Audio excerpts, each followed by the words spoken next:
Miss Williams, is that you? Yeah. How you doing, Miss Williams? Oh, Shondo. I'm fine. How are you? I'm doing fine. How about yourself? I'm fine. So we know you good. We know you straight. So why did you get any other than the cease and desist letter? Did you ever get any notice of Southern feeling the type of way about you using dancing dolls or anything like that? Never. It's been years. That's ridiculous. So, talking with your lawyer, is there anything that you think that you think you're going to get the trademark? Having your conversation with your lawyer, is that something you think is really going to go through? Because I've talked to a couple lawyers and they said, the longevity of that fabulous dancing doll name might get tossed out because they've been using it longer than yours. The intent was never to 100% have Fabulous Dancing Dolls and to trademark the name. Yes, ma'am. The intent is to show you that it can be done.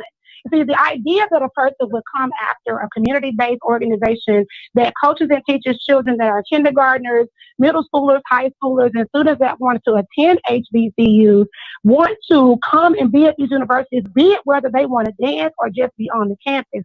And the idea that a university in any capacity would come after a community-based dance team that is supposed to be not on their level, that is supposed to be not relevant to them, the idea that you would do that is ridiculous. That's number one. Number two, the Dancing Dolls had Bring It filmed on the campus of Southern University and were known as the Dancing Dolls in 2016 when we came there.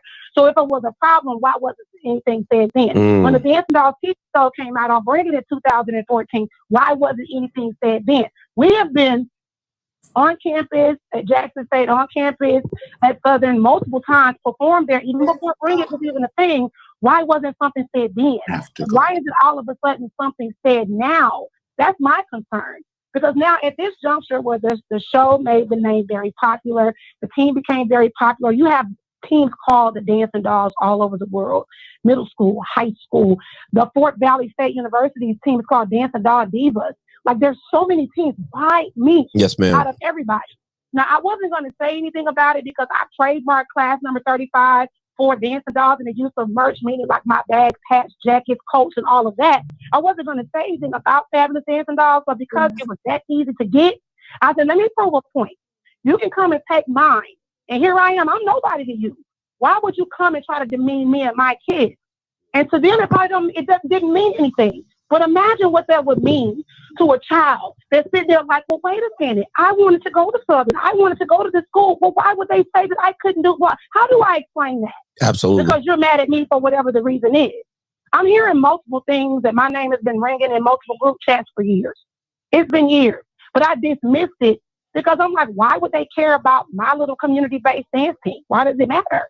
Like, we're not, but I understand the focal point. I get it. The fact that, the team was made known and the notoriety, X, Y, and Z on Bring It. I get it.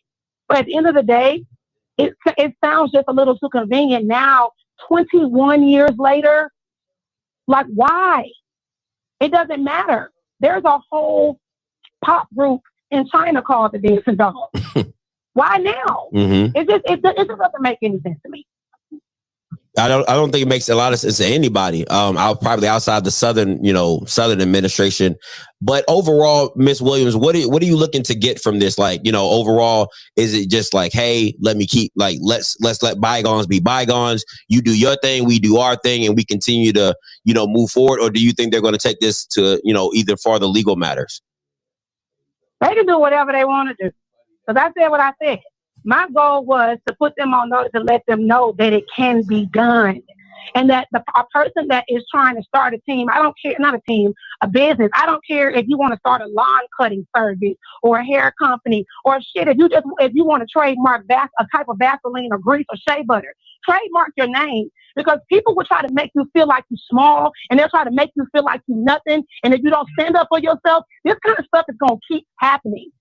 And I'm the only one that's not afraid to speak up because so many people want to be politically correct. I have been an issue since I've stepped onto the campus of my own school. I've been an issue. So it is what it is. I'm not afraid to defend myself and to represent for every team in the world called Dancing Dolls, because so many are looking at me to be the voice of this community. And if I don't say something, then what?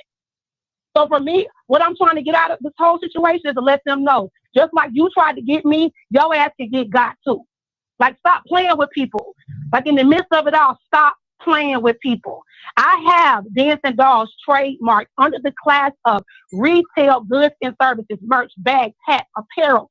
Not only do I have a trademark as an actual name, but I have a trademark as a logo because I have the logo in majority of our clothing as well. Mm-hmm. So my whole thing, the biggest thing, one thing I learned at the Jackson State University was to learn how to fight for what you wanted. Do not stand there and be no pushover. Don't let nobody walk over you, because at the end of the day, you are all you have to stand on. You got to be able to speak up for yourself. They're going to remember this. If nothing else, they're going to remember that little community dance team with that little ghetto black girl coming after them for a name that they thought was irrelevant to me. No, it's relevant. 21 years I have spent building this company. Why all of a sudden? Make it make sense. Like, you had done it back in 2002 when we first started, okay. But it's 2022. I started in 2001. Everybody knew who we were. We've been on YouTube for a long time, sir. Yes, ma'am. If you go back and Google me, go on YouTube and look it up. We've been on YouTube for a long time, long before marching out behind Jackson State Band, performing at Jackson State J-Set Trials when they were in the old gym, the TV Ellis gym with the rubber floor. We was Dancing Dolls then. Wavy Dave, the late Wavy Dave, did my logo. So everybody knew who we were. It wasn't even a thing. So my whole thing in all of it, and I really hope that whoever is listening, stand up for yourself. I don't give a damn who it is. If you got a business, trademark your business. Go to the USPTO and make some folks put some respect on your name, because the LLC and an incorporation, that don't protect you. It doesn't. S Corp, C Corp. I even went so far as to make sure that DD4L is trademarked in class 41 and 25. Buckeyes, my competition and training camp circuit is trademarked in class 41 and 25. My name, Dianna M. Williams Incorporated S Corp, is trademarked in class 41. Major at University is trade. I made sure I did all of it. I'm a walking brand. And one thing I have to say this again. One thing I learned, I'm gonna give a huge shout out to Jackson State Criminal Justice Department over there. One thing I learned was to fight for what the hell you wanted. Don't be no punk, don't be no pushover, and speak up. Because if you don't, you're gonna be forever in the back, co-signing and just agreeing with everybody else. I've been to conflict. I get it. I'm okay with being a martyr here. They've been talking about me. Just make sure you spell my name right. Man, shout out to you, Miss Williams. Appreciate the phone call. You are more than welcome anytime to call in to the show and speak your piece. Holy moly, bro. Right. No problem, peace. Bruh, I'm telling you now, I'm seeing this whole Boombox Classic, and people gonna think that J-Set's gonna come out and DD4L gonna come out there and they gonna blam, blam, blam. Then Miss Dianna gonna come out there, she gonna do a split on there, boom, she gonna dance it all that. Nah, that's gonna shut. Hey, listen, she gonna come out with the outfit. She gonna come out. What? Yo, that's gonna see it. Mississippi Memorial all the way down. I'm telling you, it's gonna happen. I see it, but listen, why she playing though? We see what you're doing. We salute you. Hey, let's get it started. It's Backpack Capital One. What's it?